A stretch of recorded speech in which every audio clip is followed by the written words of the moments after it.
Lumiere brothers സിനിമയുടെ പിതാക്കന്മാർ ആവാൻ ഒരു കാരണമുണ്ട്. എന്തായിരിക്കും ആ കാരണം? അത്രയും തന്ത്രശാലിയും ബിസിനസ് മൈൻഡുമായിട്ടുള്ള എഡിസൺ എന്തുകൊണ്ട് സിനിമയുടെ പിതാവ് ആയില്ല? Back to the cinema story. വളരെയധികം കഴിവുള്ളൊരു സയന്റിസ്റ്റ് ആയിരുന്നു എഡിസൺ.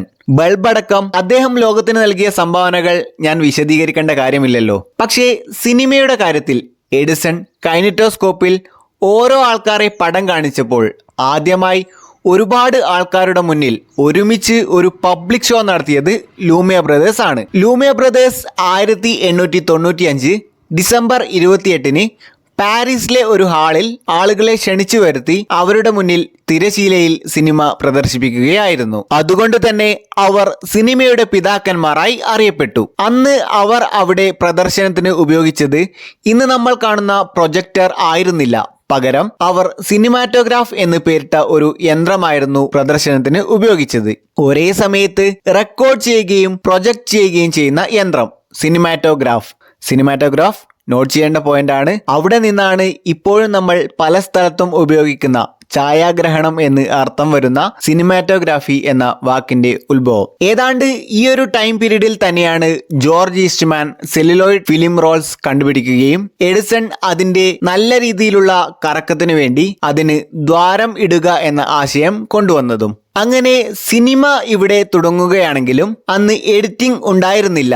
അതിനെപ്പറ്റി ആരും തന്നെ ചിന്തിച്ചതും ഇല്ല താനും. അതുകൊണ്ട് തന്നെ ഇന്ന് നമ്മൾ മൊബൈലിൽ പോലും റോൾ ചെയ്ത് കട്ട് ചെയ്യുമ്പോൾ കിട്ടുന്ന ഒരു ക്ലിപ്പാണ് അന്നത്തെ ഒരു സിനിമ. ആദ്യമായി ഇത്തരത്തിൽ എടുത്ത 2 സിനിമകളാണ്. ഒന്ന് workers leaving the Lumiere factory.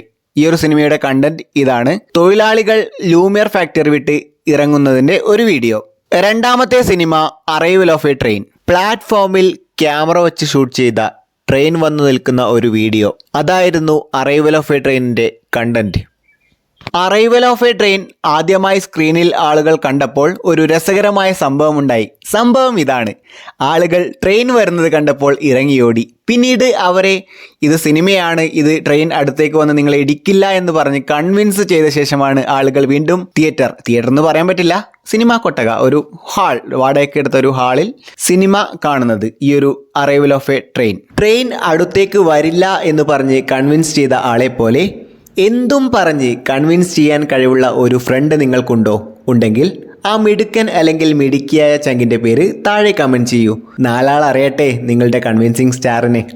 അങ്ങനെ ലൂമിയർ ബ്രദേഴ്സ് ഇവരുടെ ഇത്തരം സിനിമകളുമായി ലോകം മുഴുവൻ സഞ്ചരിച്ച ആളുകളാണ്. ഇവരുടെ ഇത്തരം സിനിമകൾ ആളുകൾ ആഘോഷിച്ചു. കാരണം പുതുമയുള്ള കാര്യങ്ങൾ ജനങ്ങൾ ഏറ്റെടുക്കുമെന്ന് ഞാൻ പറയേണ്ട കാര്യം ഇല്ലല്ലോ. ഇങ്ങനെയൊക്കെയാണ് സിനിമയുടെ തുടക്കം. സിനിമയുടെ തുടക്ക കാലഘട്ടത്തിൽ ഇന്നത്തെ പോലെ ക്യാമറ തോളിൽ വെച്ച് ഷൂട്ട് ചെയ്യാനുള്ള സംവിധാനം ഉണ്ടായിരുന്നില്ല. അന്ന് ട്രൈപോഡിൽ മാത്രമായിരുന്നു ക്യാമറ. എഡിറ്റിംഗ് ഇല്ലാതെ സിനിമ അങ്ങനെ മുന്നോട്ട് പോയിക്കൊണ്ടിരിക്കുകയായിരുന്നു. അങ്ങനെ ഇരിക്കുമ്പോഴാണ് ഫ്രഞ്ചുകാരനായിട്ടുള്ള മറ്റൊരു പുതിയ നായകൻ നമ്മുടെ സിനിമയുടെ ഉത്ഭവ കഥയിലേക്ക് കടന്നു വരുന്നത്. അദ്ദേഹമാണ് സിനിമയിൽ എഡിറ്റിങ്ങിന് തുടക്കം കുറിക്കുന്നത്. ആരായിരിക്കും അദ്ദേഹം? ആ നായകനെ പരിചയപ്പെടാം അടുത്ത വീഡിയോയിൽ.